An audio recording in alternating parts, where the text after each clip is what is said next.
Voilà, on demande de calculer donc une racine carrée de 8 moins 6j. 8 moins 6j, en fait, il suffit tout simplement de faire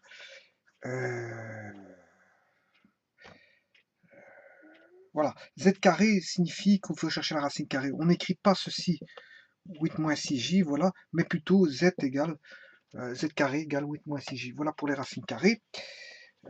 Pour ça, il faut poser, on pose x plus yj qui est un complexe égale à z. Voilà, donc on a x plus yj au carré est égal à 8 moins 6j. Voilà. Constitue une partie réelle, une partie imaginaire. Donc on a x carré plus 2xy j plus y carré j carré est égal à 8 moins 6j. Autant dire qu'on a x carré moins y carré, puisqu'en fait j carré vaut moins 1, hein, moins 1 donc là on a moins y carré si vous voulez. Voilà, donc on a bien x carré moins y carré plus 2xyj égale à 8 moins 6j.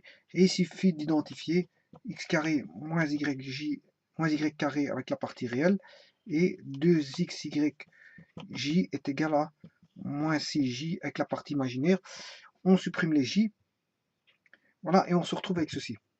Bon, j'avais déjà calculé auparavant donc une équation, enfin une racine carrée, je l'ai fait de plusieurs manières. Avec une partie, en calculant la partie,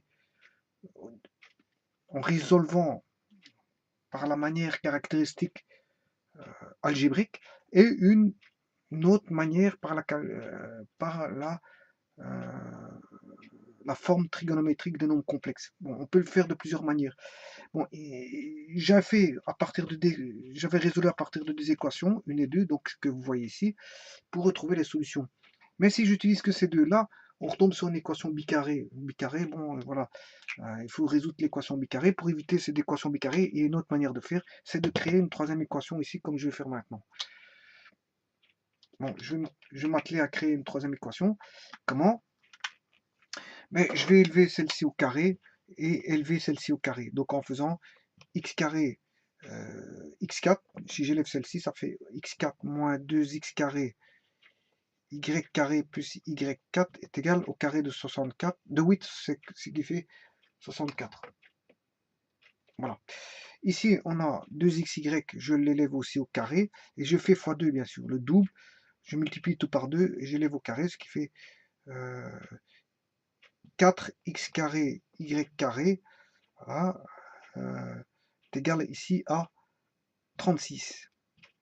Voilà, ici j'élève au carré, ici, qui fait 4x carré y carré est égal à 36. Si j'additionne, mais j'ai une troisième équation qui est x4 plus 2x carré y carré plus y4 égale 100. Égale à 100.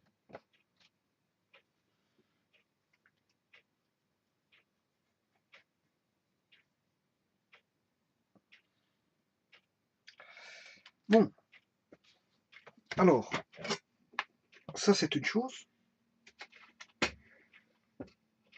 Oui, ceci, donc ce qui veut dire que j'ai trois équations. X carré moins y carré égale 8. X carré moins y carré est égal à 8. J'ai x fois y est égal à moins 3. Moins 6, pardon. Ouais, c'est moins 6. Enfin, 2xy, c'est 2xy qui vaut moins 6. Hein. Donc xy égale moins 3. Donc c'est juste. Xy égale à moins 3. Et on aura l'équation qui est ici, la troisième. Hein. La troisième équation. X carré plus y carré au carré est égal à 100. Donc x carré plus y carré est égal à au carré, bien sûr, est égal à 100. Donc j'ai une équation, deux équations, trois équations, et ça me permet d'éviter de passer par les équations bicarrées. Bon, autant dire que celle-ci, c'est x carré plus y carré est égal à 10, ce qui est la racine carrée en fait. Voilà. Là, je vais extirper le x carré d'ici par substitution, je vais isoler x carré, c'est égal à y carré moins 10, que je vais injecter ici. Donc on aura y carré moins 10 est égal à moins y carré, 10 moins y carré, pardon. X carré, c'est 10 moins y carré. Voilà. Que j'injecte dans la 1. Voilà. Donc, c'est x carré, c'est 10 moins y carré. 10 moins y carré. Moins y carré ici est égal à 8. Donc, ce qui veut dire que 10 moins 2y carré égale 8. Donc, moins 2y carré est égal à 8 moins 10, qui fait y carré est égal à moins 2 sur moins 2. Donc, y carré égale 1.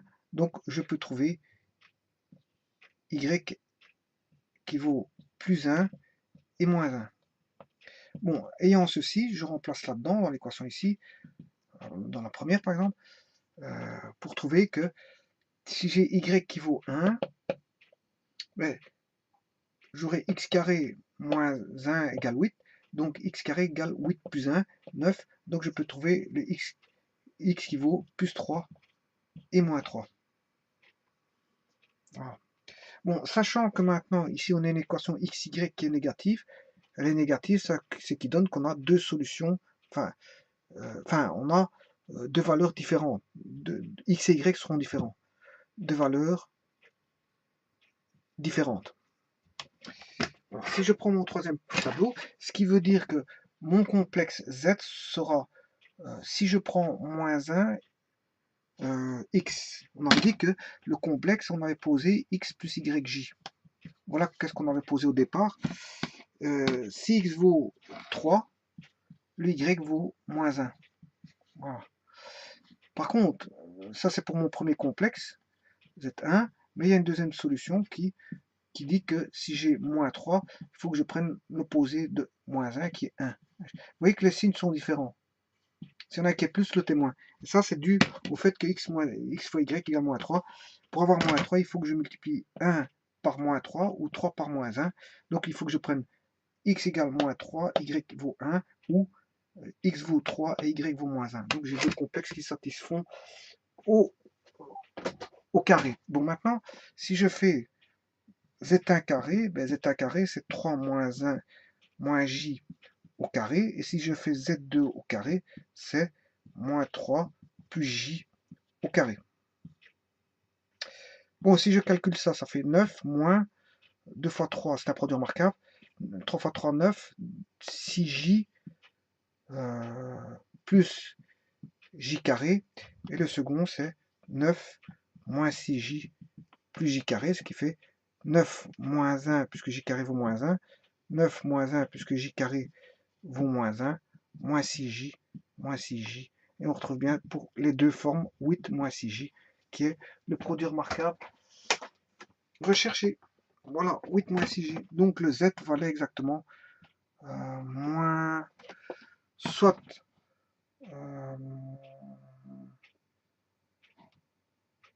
3 moins j, soit 3 moins j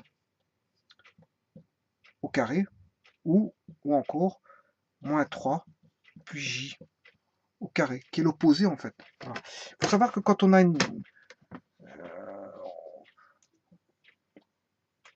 quand il y en a une qui est racine, enfin, mais il y a son complexe conjugué, c'est ça qu'il y a. Voilà, il y a son complexe conjugué.